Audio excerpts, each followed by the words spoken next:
सिर्फ सच। मेरा रंग दे,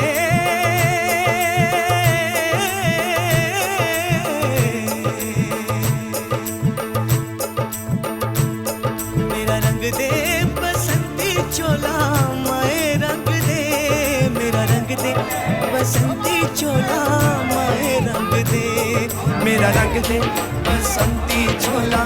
वो 23 मार्च का ही दिन था जब भगत सिंह, सुखदेव और राजगुरु ने फांसी के फंदे में झूलकर अपना बलिदान दिया था। तीनों ही पढ़े लिखे युवा थे जो देश के लिए जान न्यौछावर करने में अपना सौभाग्य समझते थे। शहीद-ए-आजम भगत सिंह के बारे में कई जानकारियां सामने आती रही हैं, लेकिन द त्रिकाल मीडिया के माध्यम से हम कुछ ऐसे सवालों के जवाब ढूंढने की कोशिश करेंगे जो लगातार सामने आते ही रहे। 23 मार्च ये आज ही का दिन था जब भगत सिंह, सुखदेव और राजगुरु हंसते हंसते फांसी के फंदे पर झूल गए थे। वो कौन सा जज्बा था, वो उनके क्या विचार थे, कई प्रश्नों के समाधान और कई प्रश्नों महत्वपूर्ण जानकारियाँ हम अपने वरिष्ठ जनों से लेंगे।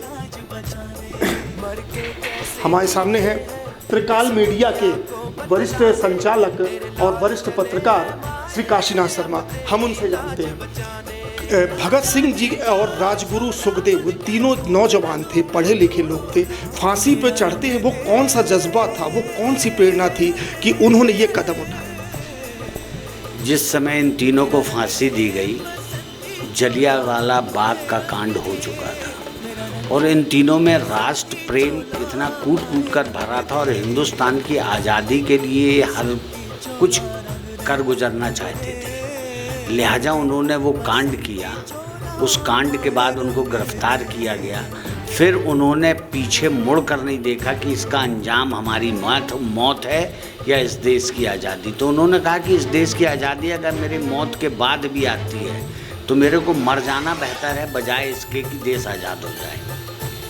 उसके अलावा भगत सिंह जो हैं वो मूलतः समाजवादी और क्रांतिकारी विचार के हैं। वो समाज में नौजवान पीढ़ी को ये संदेश भी देना चाहते थे कि नौजवान को विद्रोही होना चाहिए, उसको बहस करना चाहिए, हर गलत चीज़ का खुलकर विरोध करना चाहिए और किसी का भी अंधभक्त नहीं बनना चाहिए, जो कि आज के दौर में हो रहा है कि लोग अंधभक्ति से किसी भी बात को स्वीकार कर रहे हैं और कुछ भी हो रहा है। भगत सिंह इसके सख्त खिलाफ थे। 19 जुलाई 1928 में उन्होंने एक लेख लिखा कीर्ति पत्रिका में।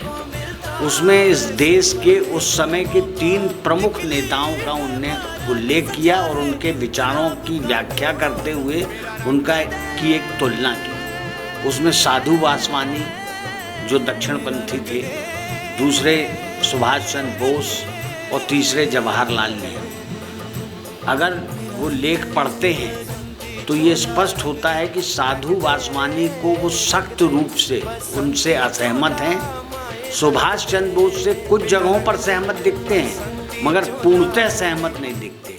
वो सबसे ज़्यादा प्रभावित जवाहरलाल नेहरू से हैं और वो ये कहते हैं कि इस देश के नौजवानों को अगर युगांतरकारी विचारों से प्रभावित होना है और इस देश में कुछ युगांतरकारी कार्य करना है तो बेहतर होगा कि वो जवाहरलाल नेहरू के साथ जाएं, जवाहरलाल नेहरू के पीछे जाएं और उनके साथ काम करें। इस देश का भला तभी है।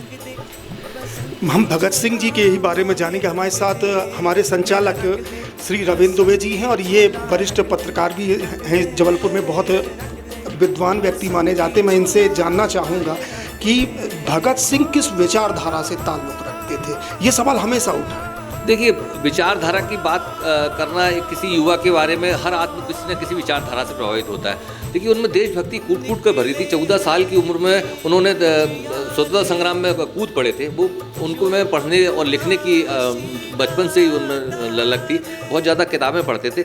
उनके जो दोस्त थे जयदेव गुप्ता हमेशा उनको बताया करते थे कौन सी किताब पढ़ना, कौन सी किताबें नहीं पढ़ना।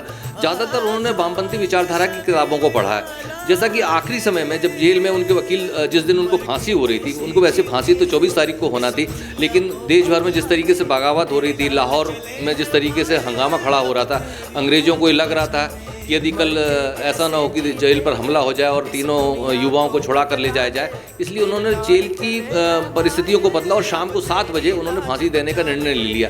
जेल में 2 घंटे पहले ही कर्फ्यू जैसा माहौल बना दिया गया था, जेल के अंदर कर दिया गया था। उस 2 घंटे पहले उनके वकील प्रवीण नाथ मेहता जी मिलने गए थे, तो उन्होंने प्रवीण नाथ मेहता जी से मिलते हुए हंसते ही कहा कि मेरी किताब लेकर आए हो कि नहीं। सबसे पहले उन्होंने जब सवाल किया तो बोले नहीं, मुझे वो किताब चाहिए। तो वो रिवोल्यूशनरी लेनिन को पढ़ना चाहते थे और उन्होंने वो सुनकर ही बड़ा आश्चर्यचकित थे कि आखिरी 24 घंटे इनके पास बचे हुए हैं और वो रिवोल्यूशनरी लेनिन को पढ़ना चाहते थे। लेनिन के माध्यम से वो कार्ल मार्क्स को जानना चाहते थे। और इससे पहले भी जब वो जेल में गए, जब उन्होंने दिल्ली में ब्रिटिश हाउस पर बम फेंकने के बाद जब उन्होंने अपनी गिरफ्तारी दी, पुलिस अंग्रेजों ने गिरफ्तार नहीं किया, उन्होंने गिरफ्तारी दी दिल्ली में। और उनको जब लाहौर जेल में लाया गया तो लाहौर जेल में उन्होंने पत्र लिखा, उनके मित्र थे जयदेव गुप्ता, और उनसे बोला कि मुझे कार्ल लिपेक की एक किताब थी मिलिट्रिज्म, उस किताब को पढ़ने के लिए उन्होंने उनसे बुलाया। उसके बाद उन्होंने लेनिन का लेफ्टिज्म कम्युनिज्म किताब को पूरा पढ़ा और द स्पाई, ये 3 किताबें उन्होंने जेल में रह के पढ़ी। अक्सर वो आगे बातें कहते थे कि सर्वहारा वर्ग ही ऐसा है जिसके लिए संघर्ष किया जाना चाहिए। वो मजदूरों के शोषण के खिलाफ थे। वो कहते थे यदि मजदूर का शोषण हो रहा है, यदि वो भारतीय भी है या देशभक्त भी है और यदि वो मजदूर का शोषण कर रहा है तो उसके खिलाफ बगावत होना चाहिए। ये उनके अंदर कूट के भरा हुआ था। वो ईश्वर को भी बहुत ज़्यादा ईश्वरवादी नहीं थे। वो हमेशा कहते थे यदि मजदूर इस देश में प्रताड़ित है, गरीब है, तो वो ईश्वर नहीं है, वो ईश्वरवादी नहीं थे। जिस तरीके से उनके लोगों ने जिन पर काम किया है, सबसे ज़्यादा काम जो लाहौर में रहते हुए चमन लाल जी ने उनके बारे में बहुत सारी किताबें लिखी हैं, डॉक्यूमेंट लिखे हैं जेल के बारे में लिखा, तो वो बहुत ज़्यादा ईश्वरवादी भी नहीं थे। इसलिए कहना कि वो किस विचारधारा से थे, उन्होंने सबसे पहला यदि व्याख्यान दिया था तो समाजवाद पर दिया था। वो युवाओं को बोलते थे कि आप आगे आइए, विद्रोह करिए, पढ़ाई करिए, पढ़े लिख के बात करिए, कि आप उसके साथ क्रांतिकारी रहिए। ये सारी बातें उनके अंदर जो भावना भरी थी, कूट के देश प्रेम की भरी हुई थी, वो क्रांतिकारी थे। वो लेनिन और मार्क्स से बहुत ज़्यादा प्रभावित थे, ये क्लियर है। उन्होंने हमेशा अंत में भी ये बोला है, आखिर में जब ये जो वकील साहब थे उनके प्रवीण नाथ जी, उन्होंने 2 ही लोगों के बारे में आभार व्यक्त करने को बोला था। एक पहला नाम लिया था जवाहरलाल नेहरू का, दूसरा लिया था सुभाष चंद्र बोस का। इसलिए ये कहना वो वामपंथी थे, ये बिल्कुल सच बात है। बिल्कुल विचारधारा पे अगर बात की जाए तो वो कम्युनिज्म से थोड़ा सा कुछ प्रभावित लगते, वो कई जगह प्रभावित नज़र आते थे, लेकिन उनका जीवन देशवासियों के लिए, युवाओं के लिए कितना प्रेरणादायी हो सकता है, हम ये जानेंगे। हमारे साथ हमारे संपादक रजनीश शुक्ला जी हैं। भगत सिंह जी का जीवन जो है युवाओं के लिए और देश के लोगों के लिए कितना प्रेरणा स्रोत हो सकता है, कितना प्रेरणादायी हो सकता है? देखिए, सबसे बड़ी बात तो ये है कि हम प्रेरणा उस व्यक्ति से लेते हैं जिसके बारे में हम जानते हैं, जिसके जीवन को हमने पढ़ा है, तभी हम उस व्यक्ति से, उस महान शक्ति से प्रेरणा ले सकते हैं। आज मेरा एक प्रश्न है कि आज का युवा गूगल पे हर चीज़ सर्च करता है, लेकिन मुझे नहीं लगता कि कितने युवा जो होंगे वो गूगल पे भगत सिंह को सर्च करते होंगे। अगर ये रिकॉर्ड निकाल लिया जाए तो मुझे लगता है कि बहुत कम संख्या में लोग होंगे या युवा होंगे जो भगत सिंह को जानना चाहेंगे, उनको पढ़ना चाहेंगे। दूसरी बात, भगत सिंह क्रांतिकारी थे, देश को आज़ाद तो कराना चाहते थे, लेकिन साथ साथ उनका ये स्पष्ट मत था, वो अपने माइंड में एकदम क्लियर थे कि विरोध करना ये युवा का अधिकार है और ये युवा को विरोध करना ही चाहिए। विरोध केवल दूसरा हम पर राज कर रहा है उसे हटाना है, इसके लिए नहीं। यदि कोई अन्याय कर रहा है किसी पर भी, चाहे वो कोई प्रतिनिधि हो, चाहे वो कोई धनाढ्य व्यक्ति हो, किसी भी तरह का अन्याय करता है तो उसका विरोध करना बहुत ज़रूरी है, आवाज़ उठाना बहुत ज़रूरी है। चुपचाप किसी बात को स्वीकार कर लेना भी एक तरह का अन्याय है। इस तरह का संदेश भगत सिंह जो देना चाहते थे, और आज की युवा पीढ़ी को या किसी भी व्यक्ति को मुझे लगता है कि ये बात सीखने की बहुत ज़रूरी है।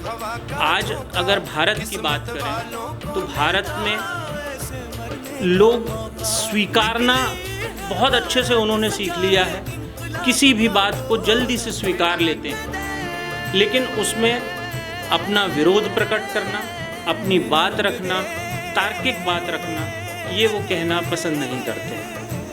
बिल्कुल स्वतंत्र रूप से विचार रखने चाहिए और स्वतंत्र रूप से अपनी राय रखनी चाहिए। जौनपुर से कैमरामैन अजय सिंह ठाकुर के साथ Bhaskar Dubey, the Trikal news के। मेरा रंग दे बसंती चोला रंग दे।